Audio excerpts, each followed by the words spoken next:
Hey there, welcome to another episode of Lost in Our 40s, a podcast where we discuss women issues, and how to get along in life more seamlessly. Karibu sana, welcome. Music by Atemi Oyungu. Today, we continue with our series on the good girl at the workplace. Today is another day when we go for a walk. So I'm waiting for you to put on your shoes and then we head off. Because why not? Why not? Why not take a walk? So today we're looking at office bullying and toxicity and how to recognize it. We talked a little bit about it in our previous episode. We touched it in passing when we were talking about other things, and I thought, why not have a full episode on that topic specifically? So welcome. Do you have your shoes on? Just putting my stuff together. I have my bag. Oh, hold on. This is more complicated than it should be. Putting on my bag. There we go. Then I have my notebook. Here we go. So again, in my neighborhood, in my part of the world, we take a walk as we chat. So, the first thing is about recognizing it, toxicity and bullying in the workplace. It might sound strange that we're saying that it's something that we might need to recognize, but the reality of it is that at times it is not that obvious. We go through things and do not necessarily put in the tie-in to the fact that what is going on is toxic. And it's the same thing that happens even in relationships. That's why we say that sometimes we do not recognize it. So that's why I thought, since I've lived such a colorful life, this is something I've lived through. And unfortunately, probably a lot of you have as well. So this is, again, one of those things that are more common than we know.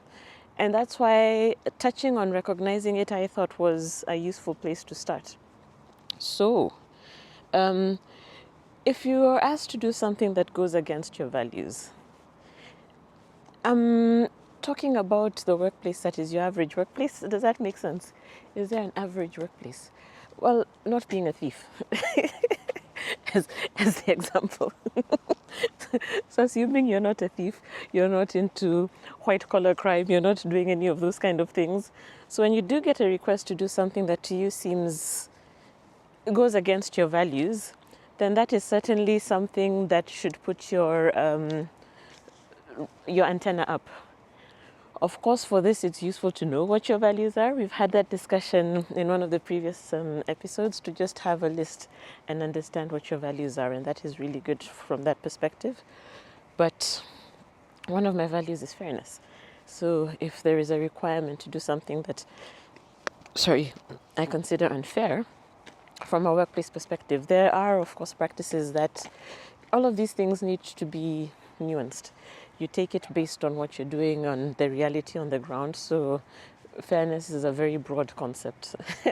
So with that in mind, it's something that, in my case, I would feel really goes against my grain, that I would not expect to be requested to do in a workplace. When something like that happens, then I do need to take pause and look at it to try to understand what it means for me, or what the reality is from that perspective. Okay. When you're dealing with a toxic person, you find that you can never win. I had this experience, and it was so disheartening that even when I do what I think they want me, what they have specifically told me they want done, even then I'm still wrong, I'm still at a loss. And it feels like fighting a losing battle, because it doesn't matter what you do, you're just never in the right.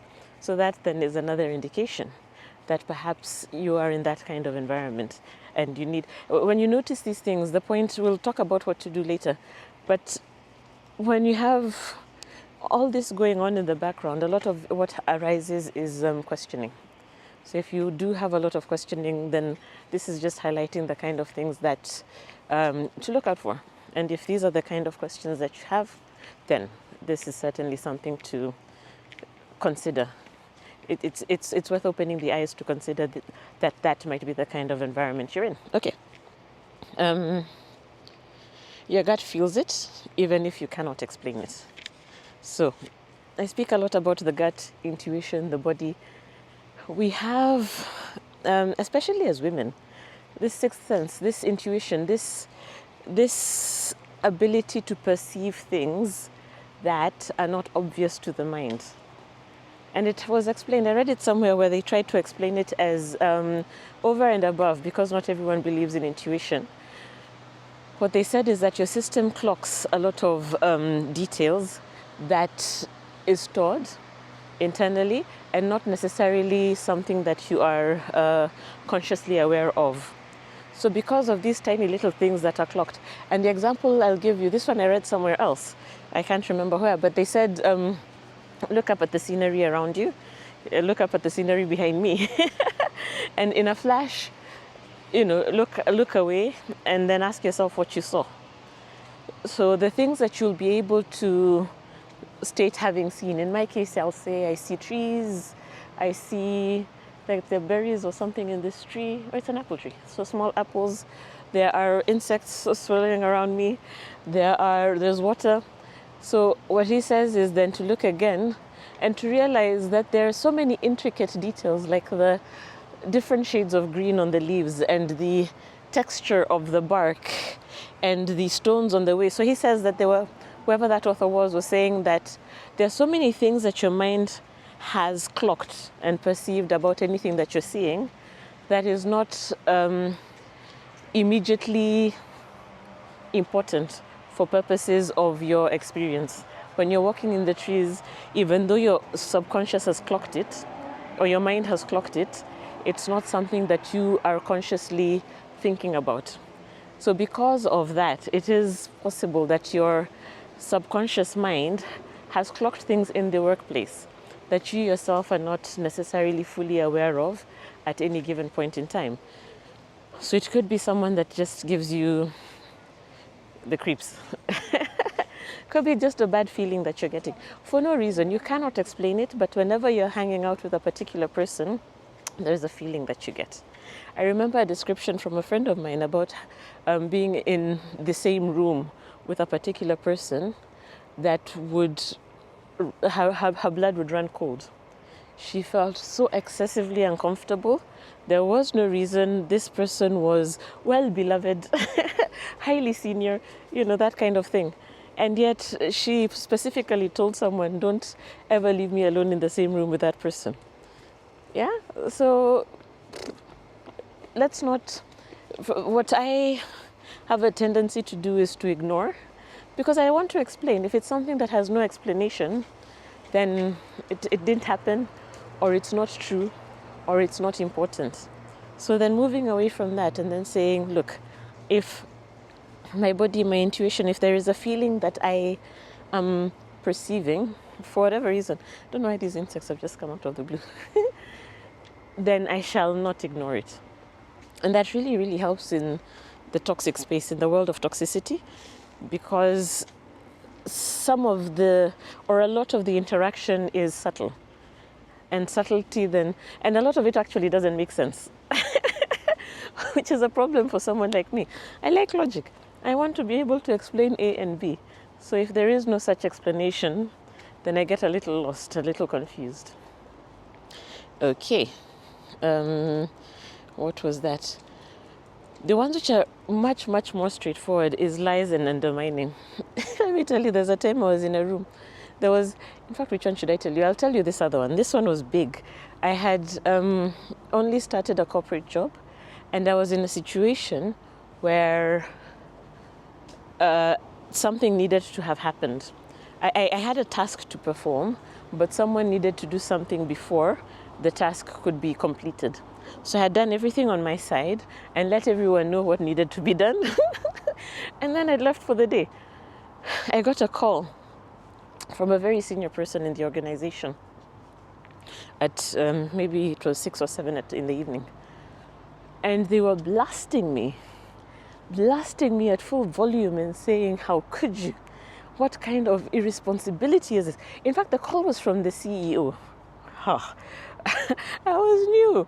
I was really young in this organization and I was new and I was asking myself, what the hell?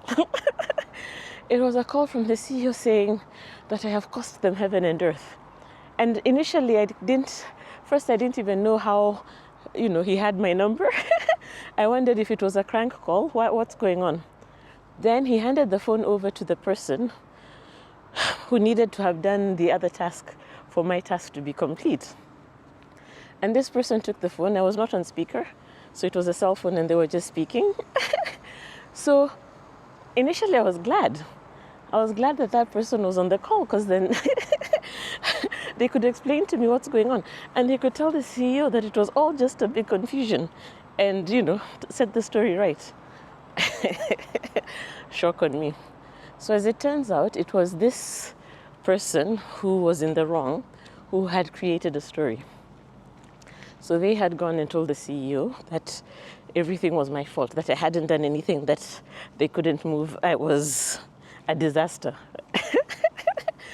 So on the call was very strange because she was speaking for the benefit of the CEO and the CEO could not hear my side of the conversation. So it was just, I was just dumbfounded because what she'd say out loud was, we were waiting for this for you. Why didn't you do this? Why? What's wrong? And my part of the conversation was, but I gave it to you. It's it's with you.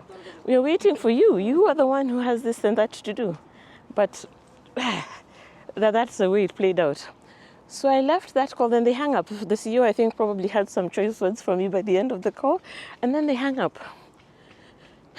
Let me tell you, I was at home, I sat on the bed, initially wondering what had just happened. Then I cried and cried and cried because it was so new. It was so, again, unfair.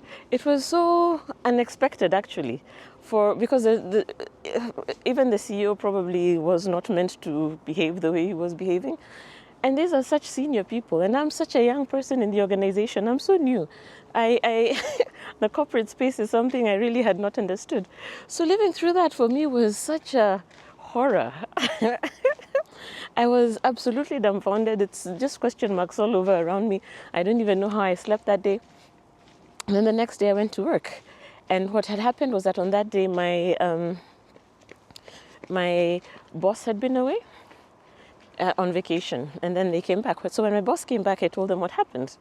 And my boss immediately saw through everything, and she told me not to worry about it. She shall handle it. And that's exactly what she did. She went and spoke to whoever needed to be spoken to, and I never got calls from anyone else again, and the matter was resolved. So it's a key advantage to me to have had someone on my side and to be able, especially when I was so young, to be able to even explain, because I think there was a bit of an explanation that there can be cutthroat things that happen in these kind of organizations, and it is possible to fall afoul of them, which is what happened in that case. And to have her backing was for me completely priceless, because then beyond that, I don't know what I'd have done. I'd probably had been too scared to show my face up in the office again, so that was helpful. So that was lies and undermining. So it happens in all manner of ways, and it can be direct, such as that, or it can be, I've even had these situations where people just walk into a room and just lie. I'm like, but again, I'm the good girl. From my perspective, life is fair. Everything works in a certain way, the way it's supposed to work. So to have these things happen for me, it was always so shocking. So I come in with such naivete, and I'm shocked to find that the world doesn't necessarily go how I thought it should be going. So learning curves there. All right, so what had I written here in my small print? So the things that end up happening is that you might hate work. You wake up in the morning, you just do not want to go. Your mental health is affected. It might trigger other issues. You might have other underlying trauma that is triggered through being in such situations. So it is not good, the long and short of it. It's something that can be ignored, but it's not good. to the best possibility, it's better to do something about it if you can. And then now we look at that, the possibility and the things to do. So the first thing I've written here and I've underlined that if it is a narcissist that you're dealing with, you need to be very wary. Narcissists are at a different level. They can go over and above. They they should be avoided. So it's better not to confront them if possible. And if possible, you can move. It's actually that bad. Because with them, depending on what it is you're dealing with, it might be that you're unable to get away. Because you can't fight them. They shall always win. They shall always want better you. So no. If you can lose that battle, move to another area, try to do something else, shift out of that particular responsibility and get into something else, that might be a way to do it. Yeah? Then, like I did, in that situation, it was available to me to tell somebody. So if that's something that you can do, then please do. It might not be a boss. In my case, it was a superior who was able to resolve the issue. Sometimes that is not available. And it could be just even a friend, someone who is an ear to lean on. They say a problem shared is a problem halved. Then from that perspective, that could also be something to do. And this must be someone you can trust. So whether or not they're going to resolve the issue for you, it needs to be somebody who you can trust with the conversation on what's going on. You don't want to make matters worse. And it shouldn't be like gossip. That doesn't help at all. But it's like relieving your burden with somebody else. All right. Escalate is something I've put there as well. If it is a possibility within your organization, could be HR, could be someone else, could be some higher level management, could be the person's boss. So depending on where you are, it's best if it is possible. I do understand that different organizations are different. So it might be that is not something that is available. So if you can, that would be something to do. I have written here, what if it's a whole environment? What if you work in an environment that is completely toxic? That is unfortunate, and that is really difficult. And quite frankly, the advice I have here, it sounds very terrible, but is actually to quit. Consider quitting. I understand, of course, that it's not these things that we wake up in the morning and decide, I have lots of money in the bank, I'm just going to go away and forget about it. But there is the toll on the mental health, that having to live in this situation day in, day out can be very heavy. So even if it's not leaving in a huff, it could be seeking out an alternative and then leaving. But in any case, you need to put yourself first, because this is being in such an environment on the day-to-day can really, really, really affect you. So to have that in mind. The other thing, depending, if it's not a narcissist and it's someone who is just pulling your strings, the thing to do is to be assertive, to stand your ground, to pull up your weight and, be assertive about what it is that you want. So don't be a doormat. Don't allow yourself to be pushed around. Yeah, in the previous episode is where we in the previous episode we spoke about saying no. So that would be the place to play out those no's. So that's what I had. I have tea here. I don't know if I told you the story about tea. I'm not sure to what extent it is relevant here, but I'll tell you all the same. So once upon a time, I want to sit down. It's not that, it's because we're going to a darker place. I want to go back that way, which is why I've stopped here. But maybe I show you the vicinity, then you can see. I don't know if you can see it too clearly. I'm just in a clearing that has a lot of trees, so it's just lovely. It's lovely. So once upon a time, I was an intern. So this was my very first job. So interning and